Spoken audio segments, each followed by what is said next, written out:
love their pets and enjoy their companionship. Over the course of the pandemic, many more Canadians opened up their homes to a pet. They brought comfort and smiles at a time of fear and too many tears.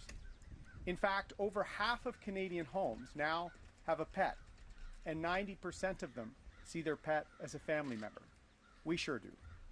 Pendant la pandémie, beaucoup de Canadiens ont adopté un animal de compagnie. Plus de la moitié des foyers canadiens ont maintenant un animal de compagnie, et 90% les considèrent comme un membre de la famille. C'est le cas pour ma famille. I would like to thank the humane societies and SPCAs across the country and their wonderful staff and volunteers who've been doing great work to care for abused and abandoned animals and to advocate for them. In 2019, they took in about 78,000 cats and about 28,000 dogs through their shelters. While the surge in pet ownership during the pandemic helped many of these animals find their forever homes, we also know it brought to light other issues. Due to demand, we saw a growth in puppy mills and illegal imports, criminal groups taking advantage of Canadians' love for their pets. And tragically, we've also seen an increase in animal abuse and violence, closely tied to the increase in domestic violence.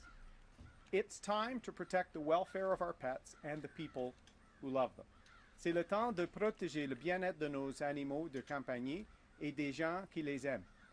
A Conservative government will ban puppy mills, inhumane high-volume dog breeding facilities that churn out puppies for profit, ignoring the needs of the pups and their mothers. We will crack down on unethical breeders and dealers who mislead the public by claiming to offer rescue animals or pets bred humanely when that is not the case. Canada's Conservatives will ban imports of animals bred inhumanely and strengthen enforcement powers to seize animals when imported under poor welfare conditions. And we will put in place a long overdue national ban on cosmetic testing on animals. Un gouvernement conservateur va interdire l'importation d'animaux élevés avec cruauté. On va aussi renforcer le pouvoir de saisir les animaux quand ils sont importés dans de mauvaises conditions. Et on va interdire les tests cosmétiques sur les animaux. D'ailleurs, ça aurait dû être fait depuis très longtemps. When it comes to animal abuse, we know criminals who hurt animals don't stop with animals. There is an established link between cruelty to animals and violence towards humans. This link makes it critically important that cruelty towards animals be taken seriously by law enforcement and by all Canadians. Canada's Conservatives will add animal cruelty as an aggravating factor in domestic violence prosecutions to go after abusers who hurt their spouse by hurting their spouse's pet. And we will support pet owners fleeing violence by working with shelters to ensure that there are better options for women to leave abusive homes without having to abandon their pet. Un gouvernement conservateur va aussi ajouter la cruauté animale comme facteur aggravant dans les poursuites pour violence conjugale. Avec ça, on va pouvoir cibler les agresseurs qui blessent leur conjoint en blessant leur animal de compagnie. Et on va soutenir les propriétaires d'animaux de compagnie qui fuient la violence et qui travaillent avec les refuges. Et on va s'assurer que les femmes n'ont pas à abandonner leur animal quand elles fuient un conjoint violent. It's time to secure the future for Canadian families. Thank you. Merci beaucoup. We will now be taking questions. Nous allons maintenant prendre des questions. First question. Mr. O'Toole, Michael Couture with Global National. I wanted to ask you about Troy Myers, your former candidate for Dartmouth Cole Harbour. What did you do to confirm the allegations before kicking him off your team? We take any allegations of sexual misconduct or harassment very seriously. That's why this person is no longer a candidate for our party. We need to make sure that we have a slate of candidates that are here to serve the country and that we show support for victims and zero tolerance for folks facing allegations. En français, s'il vous plaît. Je prends les allégations d'inconduite sexuelle très au sérieux. C'est très important d'avoir une équipe professionnel et ciblé sur le bien-être des Canadiens, et la personne n'est pas un candidat pour notre parti.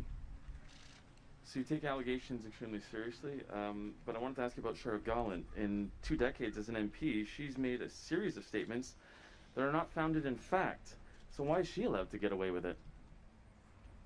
Our team is running on Canada's recovery plan, and every single person running as a Conservative candidate is committed to our 5-pillar plan to get the country back on its feet and get people working. It includes climate change and our commitment to meet our Paris reductions, get emissions down while getting the country back to work, and our caucus will be focused on Canada's recovery. Every single person. Prochaine question, s'il vous plaît. It's not the first time she's made those comments, sir. Prochaine question, s'il vous plaît. J'aimerais vous entendre en français là-dessus, d'abord. Tous nos candidats et candidates vont appuyer notre plan pour le rétablissement du Canada, incluant notre engagement dans la lutte contre le changement climatique. Tous nos candidats. Point final, c'est très important après la pandémie d'avoir un plan et une équipe totalement ciblée sur une relance économique et nos paliers dans le plan. Bonjour, M. O'Toole, Louis Blouin de Radio-Canada. Comment les Québécois peuvent-ils vous faire confiance quand vous gardez dans vos rangs des candidats, plusieurs, qui ont exprimé des positions climato-sceptiques? Nous sommes unis sur la lutte contre le changement climatique. Comme j'ai dit, tous nos candidats vont appuyer notre plan pour le rétablissement du Canada, Ils disent le contraire, vos incluant candidats. les engagements pour le changement climatique. C'est pourquoi en avril, j'ai lancé notre plateforme sur le changement climatique. On doit atteindre nos objectifs tout en protégeant les emplois. Et tous mes candidats sont en accord avec notre plan. All of our team members are committed to our plan, Canada's recovery plan that includes a commitment to meet our Paris targets, get emissions down, while making sure the country gets back to work. That's what Canadians want, a team that has a plan for our future and that will be committed to it. N'est-ce pas mal comprendre le Québec que de penser que des rétractations de quelques lignes de vos candidats seront suffisantes pour être crédibles sur l'enjeu du climat? Pensez-vous vraiment que les gens achètent ça, M. O'Toole, des rétractations de quelques lignes en 24 heures? Comme j'ai dit, tous nos candidats sont en faveur de notre plan. Les changements climatiques est un enjeu important pour notre équipe et pour moi personnellement. C'est pourquoi en avril, on a lancé une plateforme sérieuse avec une prise sur le carbone d'atteindre nos objectifs. Malheureusement, M. Trudeau a manqué ses objectifs chaque année comme Premier ministre. C'était la même chose avec le déficit, c'était la même chose avec l'eau potable pour les Premières Nations. Les Canadiens méritent un plan et une équipe qui va livrer. English. Canadians deserve a team that has a plan and that will deliver on that plan. All of our candidates are committed to our plan to get the country back to work and to lower emissions and meet our Paris targets. That's why we launched our platform on the environment in April. It has a price on carbon. It has an aggressive approach to meet our targets while also helping the economy get back on its feet. And Mr. Trudeau has never made a climate target. He's never made a deficit target. He's never made a target on safe drinking water. Canadians are tired of a government that is always in scandal and never delivers. We will deliver. Next question. Andrew Lawton, True North. During your leadership race last year, you committed often to allowing free votes in caucus. You spoke numerous occasions about the importance of having a Big Tent party. Yet in your statement yesterday, you said if MPs and candidates don't get on board with the climate plan and every single aspect of your platform, they'll be booted from caucus. So specifically, sir, on which issues will you allow free votes, and on which issues will you demand a vote in favor of a particular proposal? We are running on a plan, Canada's recovery plan, which the country needs to get back on its feet. On the first full day of the campaign, we launched our plan. All of our candidates are committed to the plan. It's exactly what the country needs. Jobs, accountability, mental health leadership, preparing ourselves for the next pandemic, and a commitment to getting the budget balanced over the next decade. Everyone will be focused on that plan and a positive campaign. Tous nos candidats sont ciblés sur notre plan et on a 5 piliers: les emplois, une loi anticorruption, leadership sur la santé mentale, un plan d'être plus prêt dans le futur pour une pandémie et un plan d'équilibrer le budget. Ça serait primordial pour notre équipe et les Canadiens méritent une équipe qui va livrer sur leurs promesses. If you'd like to take a stab at the free vote aspect of that question, I would appreciate it. But my follow-up, your platform commits to recognizing Jerusalem as Israel's capital and relocating Canada's embassy in Israel to Jerusalem. When the United States did this, it was widely condemned by the United Nations General Assembly, the European Union, almost all of the United Nations Security Council. If you're a new prime minister on the world stage, are you prepared to handle that backlash and onslaught in making such a decision? Yes, this was a commitment I made several years ago. Israel is a close ally of Canada, a friend, a democracy in a place of the world that needs more democracy, and we will move our embassy and respect the capital being established in Jerusalem. And that does not preclude us from committing to a two-state solution and making sure that we support the development of capacity in Ramallah and other places. But we will show leadership. It's important for Canada to once again emerge on the world stage as a country that will stand by our values, that will be a defender of human rights, and will commit to a strong, principle-based foreign policy. Next question. Hi, Mr. O'Toole. It's Kate Bolingaro from Bloomberg. You're promising a lot of new spending and are reaching out to organized labor with more union-friendly policies than any of your predecessors. How is that sitting with the Conservative base? Our party, like all Canadians, wants to get the country working again. They want to see the pipelines built in Western Canada. They want to make sure we get a deal on softwood lumber. They're tired of Mr. Trudeau failing on steel and aluminum tariffs. And I want to partner with anyone that wants to get the country back to work. So I am reaching out to union leaders, to members of unions across the country, because Mr. Trudeau, Mr. Singh, they don't support those jobs getting back on track. They support an economic recovery for some parts of the country. All Canadians deserve a recovery, and I'm looking to partner with private sector trade unions to kickstart an economic recovery in all parts of the country.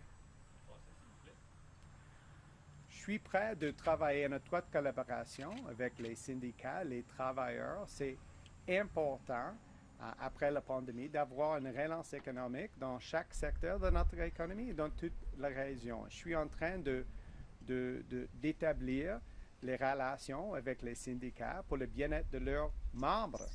Et les autres partis, M. Trudeau et M. Singh, sont contre les emplois dans le secteur énergétique, forestière et les autres. Je vais défendre nos travailleurs et nos intérêts chez nous et sur la scène internationale. And we've talked a lot about telecoms over the last few days and your plans to increase competition in the market. I'm wondering, would you allow a U.S. company like Verizon to buy a big Canadian telecom such as TELUS? We want to see prices come down for Canadians. There is a cost of living crisis, and whether it's grocery costs going up 5%, whether it's cell phone and internet bills, we want to see downward pressure, and that means more competition.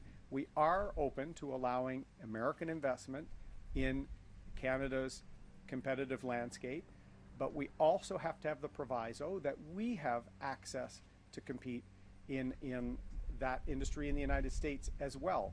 We also have to tackle Buy American, the rising of softwood lumber tariffs. Mr. Trudeau has allowed our U.S. relations to completely erode, and our economy depends on strong trade access.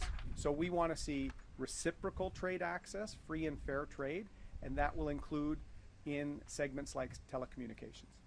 Next question. Mr. O'Toole, good morning. Omar Sachedina from CTV News. Animal welfare is certainly a worthy cause, but so is the welfare of millions of racialized Canadians. And yet, in your platform, the word puppy appears more often than the word racism or systemic racism, of which there is no mention. What does that say about your priorities? Well, throughout my year as leader, Omar, I've been reaching out to all Canadians. In fact, my first speech, I said I wanted more Canadians, regardless of their color, their background, their religion, their sexual orientation, to join our mission to get the country back on track and unite people. I've spoken out on the horrific rise of anti-Semitism, Islamophobia, racism against people of color, Indigenous Canadians. My first question in the House of Commons was on reconciliation. And I will fight for Canadians who have not had fair treatment, who face inequalities in their daily life. We need to make sure that they have an economic recovery as well. And so you'll see in our plan, we want to see solidarity in communities, which is why I'm reaching out and why I'm very proud that we have the most diverse slate of candidates running for the Conservative Party, because they believe in Canada's recovery plan and they're going to help us tackle racism, reconciliation, inequalities. Those are key elements of what we need to do to heal this country. I'm still failing to see how you will tackle an issue you can't even name in your platform, but I will move on. Another word that does not appear in the platform is the word Islamophobia. And after the London attack just a couple of months ago, you stood before thousands of people and said you were committed to urgent action. 2 months later, you have only adopted one of the National Council of Canadian Muslims' 40 recommendations. How is that action urgent? Well, we're going to be working with the National Council, with other organizations, with faith leaders, mosques across the country to make sure we tackle Islamophobia. That's why I went to London, to be part of that important cross-party dialogue. I'm very proud that we have here in Southern Ontario, not far from where we are now, two prominent members of the Muslim communities in their communities, in Whitby and Milton, running for us. Very proud that a lifelong friend of mine chairing our national campaign as a prominent Muslim Canadian business leader. I want all Canadians to be part of the Conservative Party and part of our mission to recover our economy, tackle mental health and other challenges, and tackle Islamophobia and the alarming rise in hate and intolerance that we've seen through the pandemic.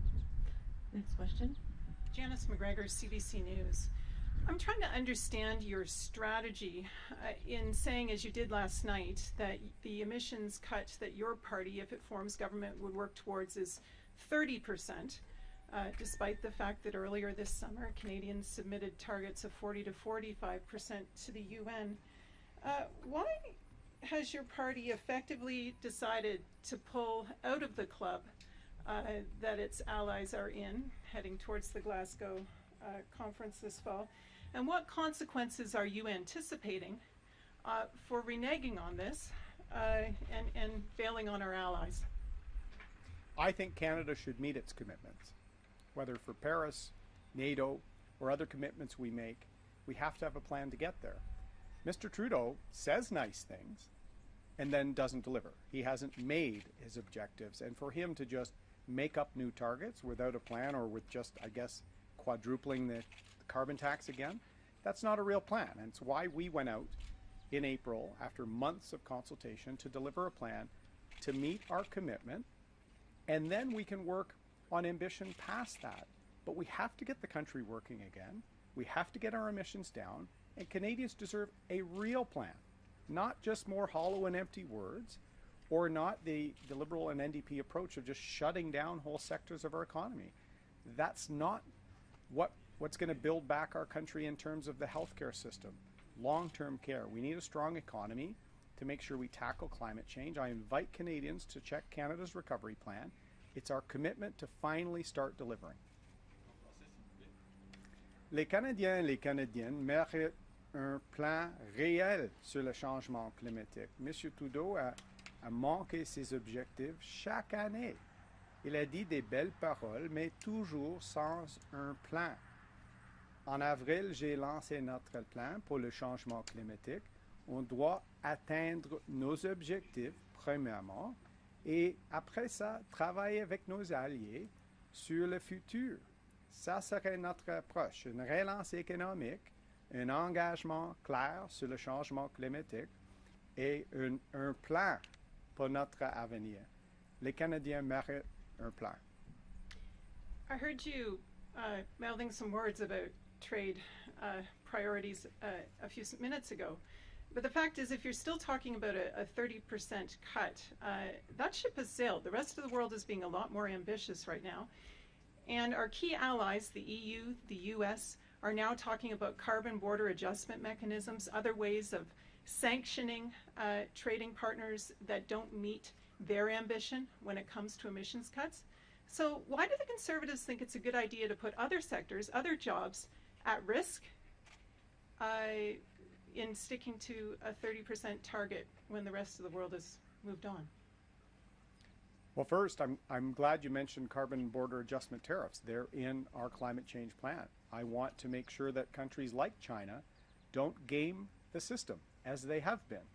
The aluminum produced in Canada, in Saguenay, Quebec, and Kitimat, BC, is on average 7 times less carbon intense than aluminum from China. So why did Mr. Trudeau not stand up for those sectors in the NAFTA negotiations?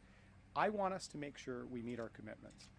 Other countries are a little tardy on their commitments as well, but I want to show Canadian leadership with a real plan that will get the economy moving and meet our objectives. It's why, for transparency, I put it out for Canadians in April. It was a real commitment to make sure that we have more than just the hollow words of Mr. Trudeau. We have a commitment to make our emission reduction targets, but also get the country back to work. Next question, please. Next question. Good morning, Mr. O'Toole. Stephanie Taylor with the Canadian Press. Do you commit to getting Canada to net zero emissions by 2050? I want to see a made in Canada solution for net zero by 2050, yes. And I've spoken to industry, both large and small, about the programs they already have underway to try and attain those objectives.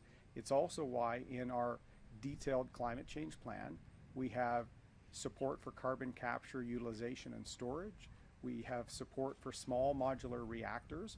There are a lot of ways that we can really tackle emission reductions to meet a net zero by 2050 goal and actually export those solutions, those technologies to other countries, thereby generating more jobs in the process. That's a key part of Canada's recovery plan and a key part of getting people back to work. So if you do want to see Canada get to net zero by 2050, why do you support the Northern Gateway pipeline or building another pipeline project when the International Energy Agency says for countries to actually reach that goal, no more pipeline or coal projects can be approved? Well, the thing I liked the most about the proposal for Northern Gateway was the economic partnerships for Indigenous communities. Indigenous communities were going to have 33% ownership.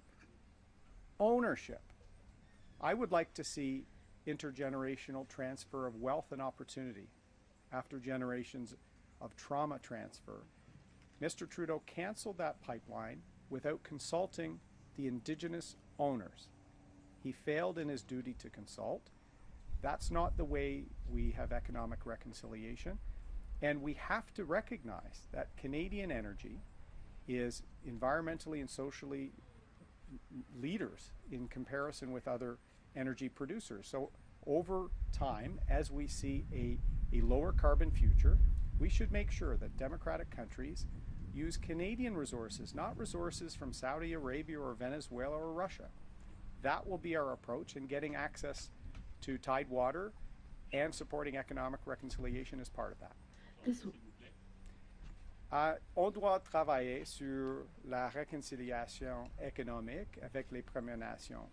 Et les Premières Nations étaient les investisseurs dans l'oléoduc Northern Gateway. C'était un projet important pour les Premières Nations et M. Trudeau a annulé sans consultation avec les Premières Nations. C'est inacceptable. Et nos ressources naturelles sont meilleures que les autres, comme l'Arabie Saoudite, la Russie et les autres. Et on doit avoir les opportunités avec Northern Gateway et Trans Mountain pour les familles dans l'Ouest, dans les secteurs énergétiques. With the last question, ce sera la dernière question. Good morning, Mr. O'Toole. Marika Walsh with the Globe and Mail. Yesterday you said that you would not approve a pipeline through Quebec. The Northern Gateway pipeline is deeply unpopular in BC. Why would you force through a pipeline in BC that is unwanted, but you won't do the same in Quebec?